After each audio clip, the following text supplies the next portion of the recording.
may be seated.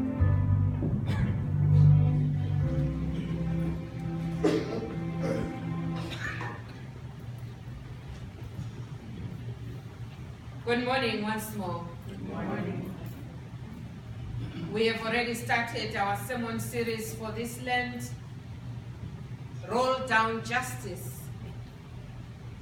And our guiding scripture is Amos. As I read it on our Ash Wednesday, that will be our guiding scripture throughout the Lenten season though.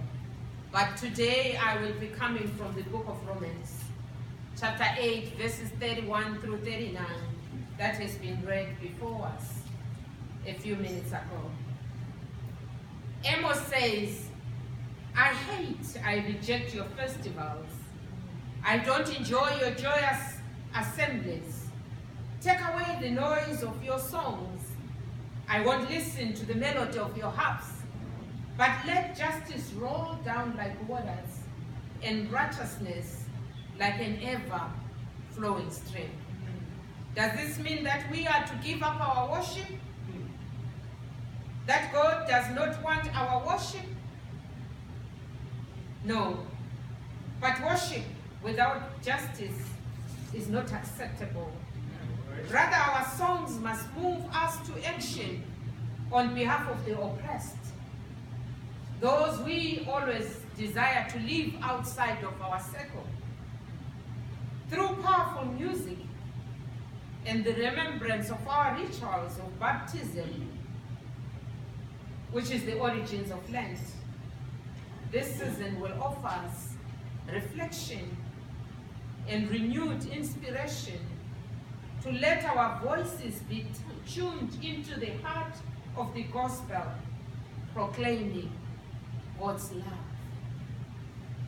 This morning, my sermon message title is Child of God, naming each other, naming each other. Trey West, a blogger for the WordPress, gave this testimony that I borrowed from his blog. He says, I'm fortunate enough to live in a nice house, in a nice surrounding area. Throughout the week, I go running along maintained sidewalks towards a nature reserve located about a mile from my house, where I get to experience God's awesome wildlife creation, both plants and animals. Sometimes though, for example, he says the entire month of May, it rains and I have to drive to my gym to get any sort of workout.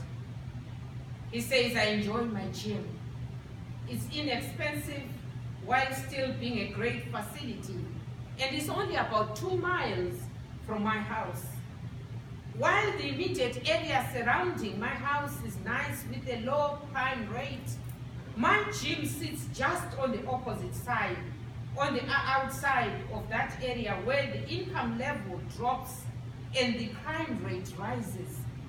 As I get closer to the gym, he says, I see less cars and more walkers. I see less houses and more homeless people. I'm not going to lie. There are times when I am leaving my gym a little later at night that I see someone walking by and get a little nervous, don't we? When we are in those areas where we perhaps feel I shouldn't be here. And unfortunately, some of those, that's me adding now, some of those neighborhoods are the neighborhoods that we grew up in. But we have moved away and left those neighborhoods with nobody to develop them. And therefore, many times we cringe when we walk around our neighborhoods. Don't we do the same when we walk around this very neighborhood where our church is located? Because this neighborhood is known for high crime. That's a reality and that's a fact. He says he cringes, he becomes nervous. If they are in gym clothes, he says, I don't have much of a reaction. If they are in street clothes, I become suspicious of why they are walking around a parking lot so late at night. This is the moment where my mom stops reading my blog and calls to tell me to stop going to the gym at night. It's not always at night though. I see more homeless people out walking in the day than I ever do at night. The other afternoon, he says, I was driving home from my gym when I was stopped by the only traffic light I encountered. There was a homeless man walking toward the corner where I was waiting on the light. That happens to me every time I'm leaving People's. You know, when I'm going under the overpass, on the way to go up across the bridge, I always see homeless people coming. They stop there. And I don't want to lie to you. Most of the time I check if my doors are locked. That's the human part. We do that all the time. He says there was a homeless man walking toward that corner. From the opposite direction, a father and son were walking hand in hand towards the same corner. I'm fairly certain they were not homeless, but I'm equally certain they weren't walking just because their Mercedes was in the shop. The homeless man and the father-son duo arrived at the intersection at the same time. My windows were down, and I briefly considered rolling them up so as to avoid any awkward money requests. As I was contemplating my window situation, the boy suddenly yanked his hand out of his father's and walked up to the homeless man. The homeless man kept his eyes down and didn't react. The boy looked up at him and without missing a beat held his hand up while saying, "You look thirsty. I don't like it when I am myself feeling thirsty. My dad gave me $2 to spend at the gas station, but I'm going to give you one of my dollars. Then I can still get a drink, and you can still do the same." It was at this time that the light turned green. As I pulled away, I saw the homeless man smile and take the crumpled dollar bill from the young boy. I drove away thinking to myself about that innocent and very, that's me, adding now, innocent and very sacred moment. A child saw someone in need and did what he could to respond to that need. Even when he didn't have much himself. The father and I both shifted our eyes away from the unwanted opportunity to awkwardly decline giving the man money. We didn't want to deal with the inconvenience of recognizing a need. The boy, though, it was almost as if he couldn't ignore the need. One of our very prominent United Methodist member in the New Jersey conference, who is an open gay man, but very prominent in his church, in his district, and his conference. And actually, he was a member of the General Conference. He was one of those delegates, rather, who attended the General Conference of 2008, I think. He must have started 2004, 2008, and then he also attended the General Conference 2012. We all know the struggle that we are having within us as a church body.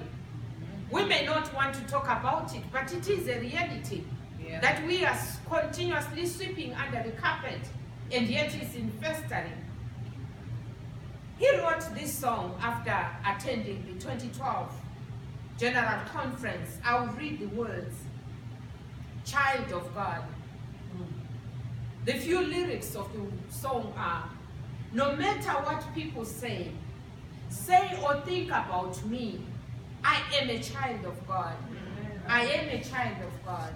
No matter what people say or think about me, about you, you are a child of God. You are a child of God. I tried singing that song, but it's so complex. We couldn't get it together with Sister Linda, but I will try. He says, no matter what people say or think about me, I am a child of God. Something to that effect. Right. Go and Google that on YouTube. Mark Miller. It is a beautiful song, and the melody is so beautiful. Yes, I'm not here to advocate for anything. I am here to talk about rolling down justice, because that's our theme for this Lenten season. What does it mean to roll down justice in the midst of the chaos that we are experiencing as a church body, the United Methodist Church and the world, the Church Universal? Brothers and sisters in Christ, we live with these people within our homes, within our families. If we were to sit and talk, we have so many testimonies of those family members that we have within our churches, within our families, in our communities, even within our churches. We have them. What do we say? Roll down justice. Child of God. What does it mean to be a child of God? What is the definition that we have? What does it mean to love unconditionally? Even those people that we would rather be not in their meetings, in their company, because we are afraid of what people will say about us. No matter what people say, no matter what people think, no matter what the church may say, the world may say, each and every one of us is a child of God. Oh, yeah. We are all created in God's image. The homeless man who was in the corner, the one that we would rather make sure that we roll up our windows and have no eye contact with, is also a child of God. Yes. That woman who is walking down, up and down Simon Boulevard, raising their arms and talking to themselves, stopping at the traffic light and playing to some music that is not even heard anywhere, because they have a mental illness. They too are a child of God. How about our wayward children? The ones that we would rather not talk about because we feel embarrassed to let our fellow church members know what our children are like. They too are children of God. They too are children of God. Our church members. How about those who are not able to bring even $1 to the church during the time of offering? They too are a child of God. How about all those our church members who are able to give more than 20,000 a year for their tithes? They too are children of God, just like the homeless. A child of God. Please turn to the person sitting next to you and tell them you are a child of God.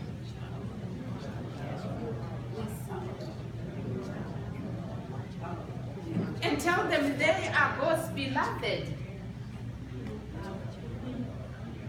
We need to tell each other that. We need to tell each other that. I am a child of God. Yes. And I deserve to be respected. It's not about our social classes. It's not about our education. It's not about whether I am a pedestrian, I walk to the church. It doesn't matter whether I have a closet that has 2 dresses or I have a closet, 3 closets in my household. Yes. At the end of it all of us are children of God. Yes. We breathe the same air. When all is said and done, one day it will be dust to dust, ashes to ashes. Do we ever stop to think about that? That all this hustle and bustle, at the end of the day, dust to dust, ashes to ashes. Can you imagine how awesome it would be if we would just love one another? That's right. For what God has created us to be. Oh yeah. Oh yeah. And tell each other just how much we love each other. That's Young right. or old. Amen. Mr. Moultrie, how awesome it would be. Perhaps once a month, if the 2 of you can call each other, I'm just checking on you, brother. Yeah. How about the sisters That's right. here? Yeah. Once a month, just check on each other. How awesome it would be if we could do that this Lenten season and remind each other that we love each other, we are children of God. Paul is rising and saying in the book of Romans, what then will I say about these things? What then can I say about these things? If his God is for us, who can be against us? That's right. At the end of the day, we are God's children. God loves us. It doesn't matter what people say or think about us. It doesn't matter what the community, society says or thinks about us. At the end of the day, we are God's beloved children. Amen. What then can separate us from the love of God? Will it be persecution? Will it be what people say about us?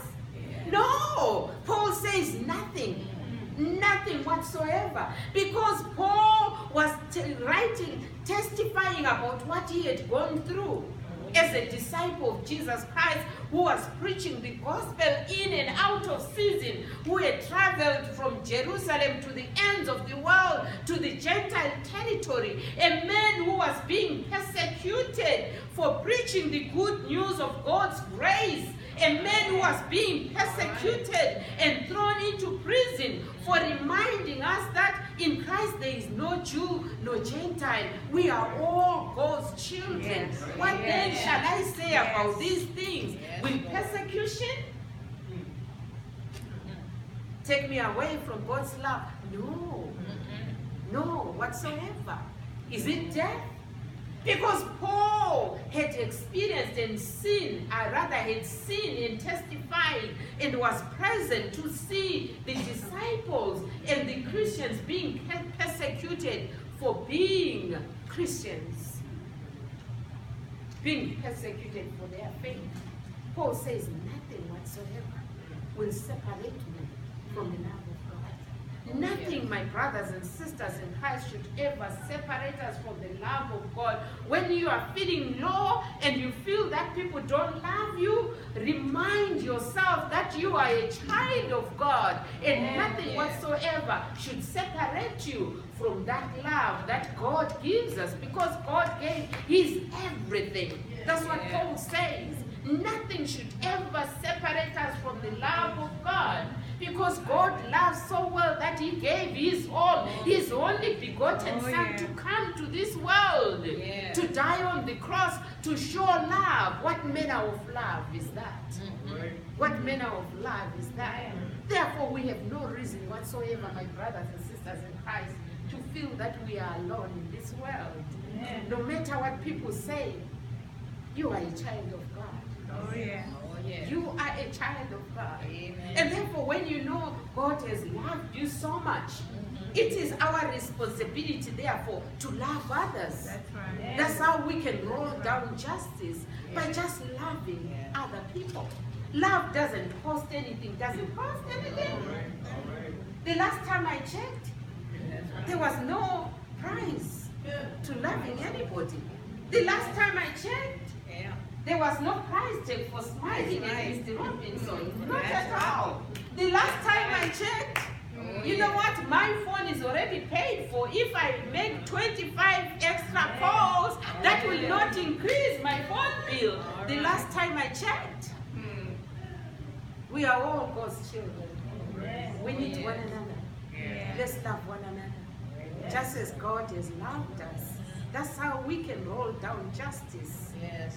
Look out for those that need us, the homeless person, those who need our love, those who need our support. Let us give it. That's how we can show that we are also God's children. Amen? Amen. Let us arise. Yes.